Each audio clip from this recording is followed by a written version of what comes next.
Its surface today, shaped by winds, oceans, volcanoes, and drifting continents, hides most of the wounds inflicted by ancient space rocks. Unlike the Moon or Mercury, which display their cosmic scars openly, Earth heals itself. Rain erodes the edges. Wind smooths the craters. Forests bloom over blast zones. Mountains rise, oceans shift, and entire landscapes transform, quietly burying the memory of destruction. Yet beneath this ever-changing surface lie the fingerprints of cosmic violence, vast craters, shattered geology, melted rock, and mineral signatures that tell us the sky once fell here. To understand the true story of asteroids, we must first appreciate that Earth has always been a battlefield of falling celestial debris. The quiet sky we see today is misleading. Astronomers estimate that Earth has been struck by millions of sizable objects, from small meteors to city-destroying asteroids and even planet-shaping giants. But here is the paradox. Out of millions of collisions, only about 200 confirmed impact craters have been identified on Earth. Why so few? Because Earth is alive. The Moon is dead. On the Moon, a crater stays a crater forever. On Earth, nature erases wounds. Volcanoes bury everything under magma. Rivers grind rock into dust. Glaciers scrape the land like cosmic knives. So the craters we do find are rare survivors of unimaginable violence. Each one a story of fire, force, and transformation. Some changed the environment. Some changed evolution. Some changed the history of life itself. Let us visit the most dramatic of these scars. In the dry plains of Arizona lies a vast, circular depression that almost looks artificial. So perfectly shaped, so clean, so striking that early researchers debated whether it was a volcano or something else entirely. Today, it is known as Barringer Crater or simply Meteor Crater. It's about 1.2 kilometers wide and nearly 170 meters deep, and the story of its creation is both terrifying and astonishing. Around 50,000 years ago, a massive iron asteroid approximately 50 meters across, about the size of a 15-story building, slammed into the Earth at 12 to 15 kilometers per second. The result? A fireball brighter than the sun, a blast wave equivalent to 10 megatons of TNT, stronger than the biggest nuclear weapons ever created. An explosion that flattened everything within kilometers. And yet, the asteroid was small. This fact is sobering.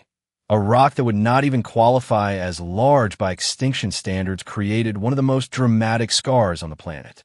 Meteor Crater is a reminder that it doesn't take a giant object to cause devastation.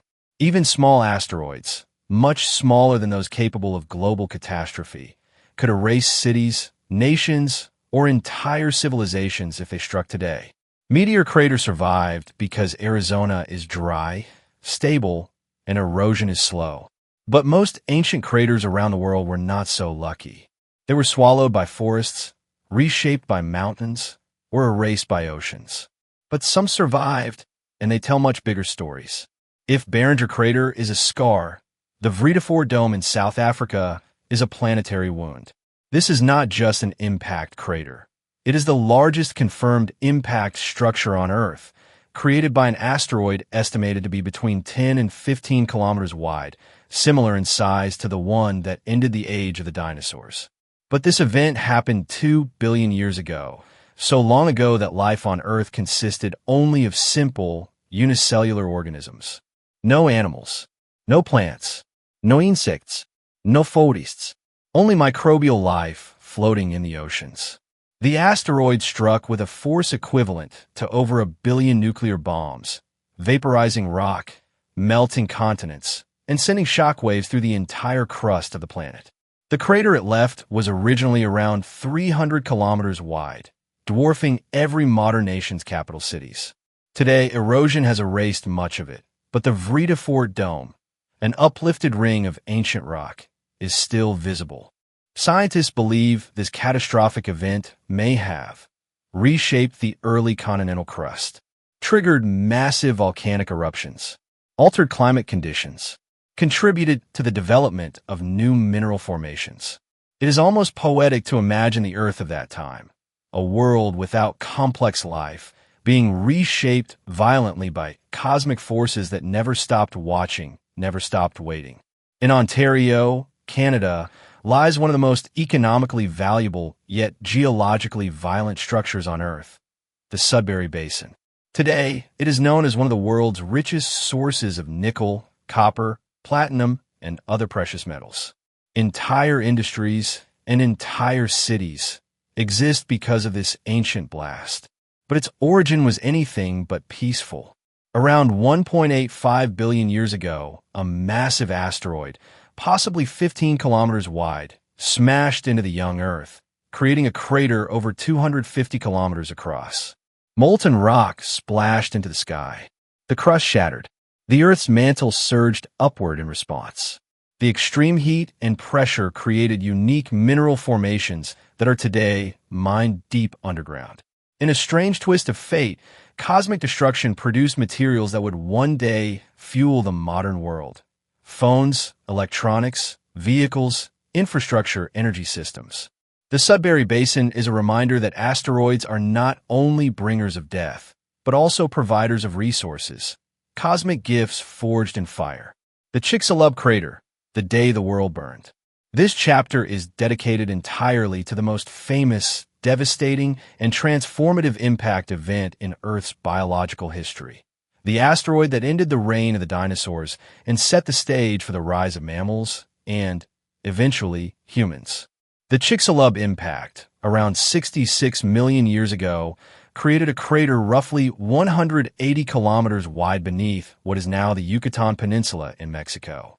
For decades, scientists searched for evidence of what exactly ended the dinosaurs.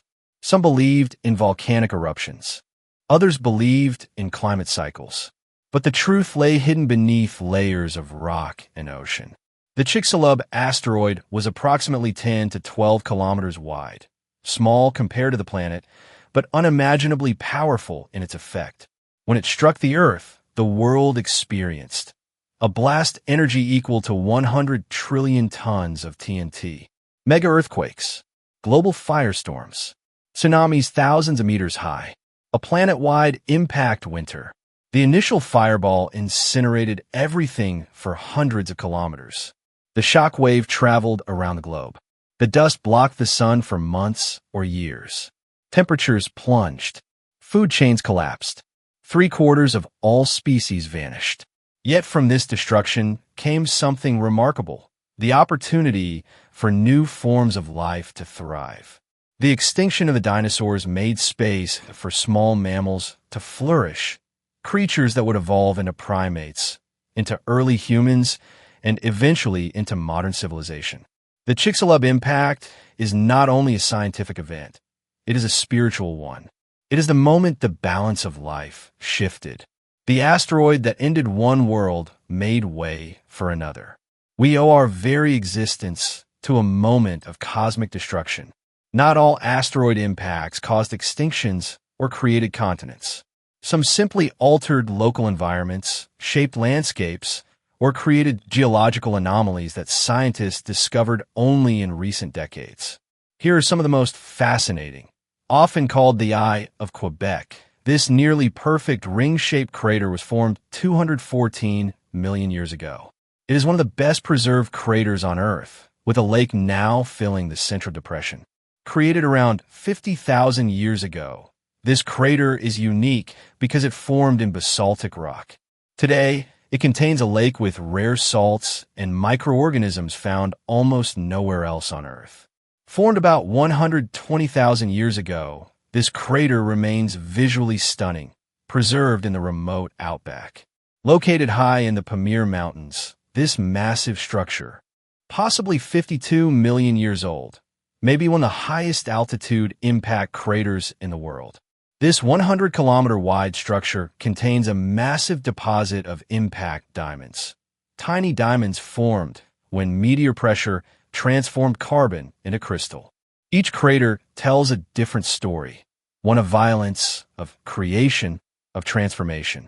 Some changed landscapes. Some changed ecosystems. Some changed geology. and some shaped the future of human civilization without us even realizing it. The scars of the past are warnings for the future. Every crater on Earth, whether it is a deep bowl in the desert sands or a hidden structure beneath a modern city, teaches us the same lesson. Asteroid impacts are not a myth. They are not rare. They are not over. They are inevitable. Life on Earth exists within a celestial shooting range. And while our modern technology, telescopes, and observatories allow us to detect many near-Earth objects, we still miss some. The Chelyabinsk explosion in 2013 was a reminder that even in the 21st century, unexpected visitors can appear without warning. As we explore these craters, we are not merely studying history. We are preparing for the future. Because one day, maybe tomorrow, maybe 1,000 years from now, maybe 50 million years from now, a new chapter will begin. A new crater will be formed. A new scar will mark the Earth. And humanity will face the same question all life before us faced. Are we ready? For most of human existence, the sky was a world of mystery. The sun gave warmth.